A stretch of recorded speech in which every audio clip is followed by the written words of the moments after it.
Hello YouTube friends, Alicia back here with you.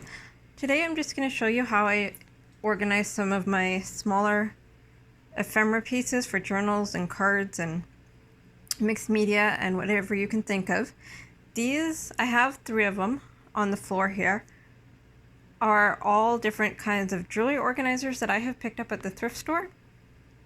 And I have one for jewelry and it works well, but they also work really well for small pieces. So I'm just going to talk about them a little bit and then show you them. So they have, I can show you, they have all different things in them. I have 3 different styles. And these hang on a shower rod in my craft room. And I would have liked to video them hanging up on in my craft room. However, due to the fact that it's 4 feet by 10 and I have a table, I couldn't get far enough back away from the shower rod to video these so that you could see them.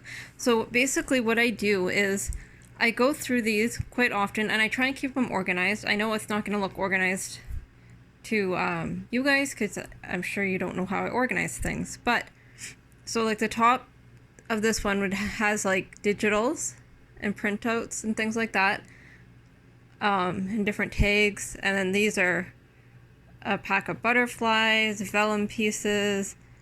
These ones here are all from a die cut, a store-bought die cut. This is handmade ephemera, ephemera from cards that somebody sent me, and placemats. So this is just different ephemera like that. Sorry, you can see my knees because I'm on the floor. This one has all different pieces as well. It was mostly metal, and then I had some open spaces, so I added some extra things. But I have buttons at the top, clay mushrooms, make your own buttons at the top, and then these are like journaling plates, things like that. Belt buckles, big metal pieces. There's some glasses lenses, which I have for mixed media, obviously. And then I have this one. And this one has a bunch of butterflies and store-bought ephemera at the bottom, in the bigger ones. And then I have stamped images and things like that in these. And so the trick that I find with these is I have to keep them organized. And like I said, it may not look organized to anybody but me, but I know what's in them and how I organize. And then when I'm making cards, I can just grab from these jewelry organizers. And I mean, I have all my Tim Holtz stuff, my 49 Market stuff, all that stuff in another room.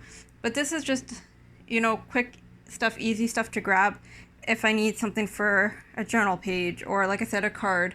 And then I'll show you, like, on this one, I have stamped images because I like to just stamp images. So I have them all ready, ephemera that I've made. On the back of this one, actually, I don't know how well this is going to work. Oh, lost one. I actually have ink pad storage. So that's another idea. If you don't have any way to store your ink pads, I store them in here. I don't actually really use these ink pads in all honesty, but it works really well for storage. And the only reason I don't use them is because I also have Stampin' Up! Close to my heart, and the Tim Holtz and the VersaFine Clair ink pads. Not all of them, but these... Well, these ones here I use for different techniques. These are pigment, just not very often. And then those top ones, I bought them in a bundle, really cheap. So that's why I have them. Same thing with my Close to My Heart and my Stampin' Up! Inks. I didn't buy any of those new. So I have a lot of bundles that I've bought in of different things. But anyways, so like I said, it does work really well for ink pads if you have a shortage of space. I don't know if the distress inks fit in here, but as you can see, all the Color Theory ones do. Color Box fits in. Let's see. Yeah, Memento would fit in. So definitely different ones fit in there.